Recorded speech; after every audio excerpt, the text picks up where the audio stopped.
we started seeing about a year and a half ago the waters off the Pacific coast here warming up relative to normal quite a bit.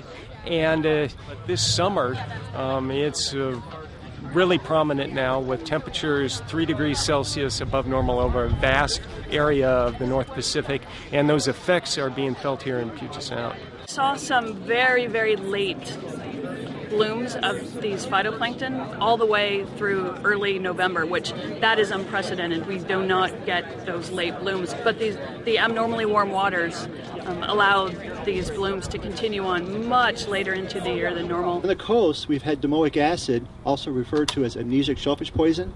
It's been detected at dangerous levels for the first time in about a decade. And this domoic acid actually has shut down the razor clam fishery this year back at the beginning of May, and a month later, in the beginning of June, the Dungeness crab fishery has been closed, and these closures are still in effect to today. So the entire year of 2014, we had a grand total of 22 shellfish closures due to paralytic shellfish poison. 22 for the whole year.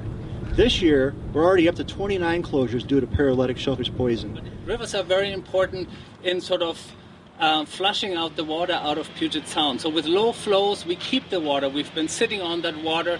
With the sunny conditions, it continues to warm, pollutants accumulate, and we see many effects already for water quality, marine life, and also for humans. The important points I want to emphasize here are there's many and varied effects.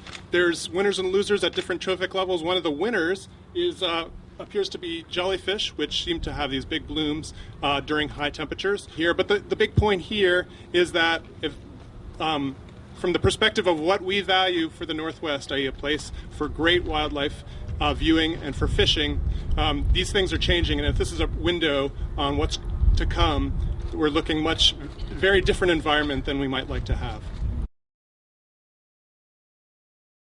I like to put it as more a preview of climate change, a dress rehearsal, perhaps, in that the conditions we're seeing right now are what we expect to be much more common in future decades. The weather that we've been experiencing the last year or so with a reasonably wet winter, but a lot more rain than snow in the mountains, that's something that all the climate models are showing. And the idea of kind of a drier, hotter summer, especially the hotter part, the climate models are showing, and a lot of them are showing drier, and obviously we've got that too. So this is a little taste of what it's going to be like.